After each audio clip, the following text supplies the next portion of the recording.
What's good, people? Cosmic Lou's back. Yeah, I'm back off vacation. Went to Virginia to see my father get married.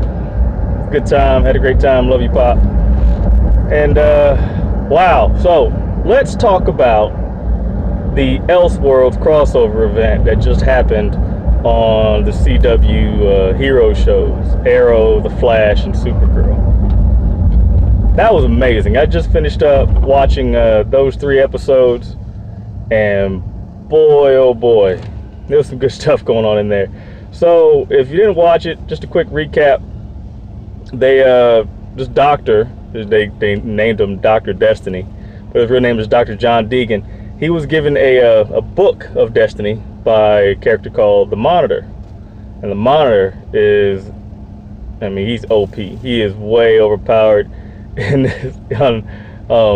these shows, in these episodes. Man, he's a great character. Well, the Monitor is going around on all these different Earths and all these different universes and giving one person on each Earth this book to test them, to test the people on the planet, to see if they can hold up in a battle. And in his words, he's doing this to test them to see how strong they are, if they could survive what is coming next. And his description was, what's coming next, the person is more powerful than I'll ever be. Now, seeing as how he was just like this, basically a god, as he described it, he said, I'm not a god, but there's nothing to describe me, so I guess God is the closest description as you're gonna get. So, as powerful as he was, somebody else is coming, that's gonna be crazy. So, anyway, this Dr. Destiny, he flip-flopped, started off by flip-flopping Ollie and Barry's life. So Ollie became Barry and vice versa, and that's where the whole thing kicked off. And then they had to work that out. So it was funny but weird at the same exact time, because he had 2 different kind of characters, Barry being basically happy-go-lucky and Ollie being very dark and brooding. So, you know, they had to work that out. But we got a great storyline out of it.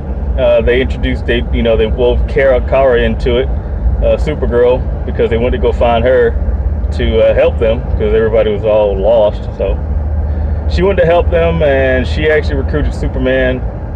And this Superman had like Lois Lane, and she was a great Lois Lane. I cannot recall that woman's name right now, but she was a great Lois Lane. I love those characters together. And they ended up defeating, Dr. Destiny. And oh, how could I forget this? They also introduced Batwoman, Ruby Rose. So in this reality, it's not a Batman. In this reality, Bruce Wayne disappeared from Gotham a long time ago, and the crime rate went up and all the rest of this jazz. And so Kate Kane, aka Ruby Rose, aka Batwoman, took up the mantle, and she began fighting crime. They introduced her in the 2nd episode, and man, that was a really great intro. I really dug it, and I'm looking forward to that show. I'm really looking forward to that show happening. I think it will happen. Well, they say it's going to happen, so it's going to happen. But yeah, really cool seeing that character on screen. So I'm kind of fanboying out over that. But they ended up defeating Dr. John Deegan, Dr. Destiny, getting the book. And how they did it, one of the ways that they did it was that Oliver Queen actually went and met with the Monitor, and the destiny of Supergirl and the Flash were to die. So what did he do? He cut a deal with the Monitor, and they didn't die. They defeated Dr. Destiny, and it was left hanging, just dangling there, what Ollie did to cut this deal. So you have to see what happens there. And then at the very end, they had a quick, basically, like, not really a teaser. Well, what's a teaser?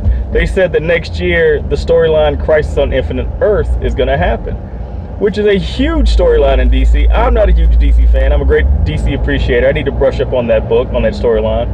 But from what I remember, from what I understand, it's a great storyline. It's going to happen on television. Now, in that story, both the Flash and Supergirl die. So we can't really have that happen because those are two hot shows on DC right now.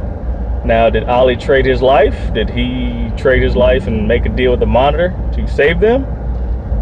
Maybe, but it's a 2-for-1 deal that doesn't make any sense.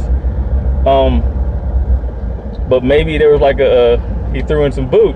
Maybe Superman sacrifices himself in place of Kara. Well, in the TV show that we saw is that Superman and Lois are having a baby. Lois is pregnant with what I can presume to be John, which is a great character, Superman's son, John Kent. And they have to move to Argo so she can be pregnant, and she has a Kryptonian in her belly, so he's gonna be like super strong baby. So they had to move there to be safe. So maybe in the future episodes, maybe in the Crisis on Infinite Earths episodes, maybe he gives up himself in the place of Kara. Who knows? That's one of the theories that are bouncing around, along with the Oliver theory. So, but overall, amazing 3 episodes. I mean, DC does crossovers like Tim Hardaway used to, like AI used to, killer crossovers. So it gets a severe, thumbs up, 5-star rating for me. I can't say nothing bad about it. It was amazing. Typical. Okay, I can't say something bad about it. There was one bad thing, and that was a fight scene, because I just think that in episode 2 there was a fight scene between Ollie and Barry when they were like hallucinating, and it was, I think Flash would beat the fire out of Arrow. So that's just me. Little things. It's just a TV thing. But if you haven't checked it out, it is definitely available to watch on day after stream on CW Seed, and also the CW app, and also on I think I watched mine on Hulu. So definitely check it out. I know I don't give a whole lot of love to DC. I do love you guys. I do love the IP. I'm trying. But yeah, I'm definitely going to give some love to DC to go get my money. They got my money already, because I'm going to go see Aquaman this weekend, and you will be hearing about it. I promise you that. So, like I said before, hats up for order if you want one. They're going to be up for sale. Got t-shirts on the way. So let me know what you think. All right. Elseworld's crossover event. Definitely check it out. So, till next time, it's Cosmic Blue. I'm out.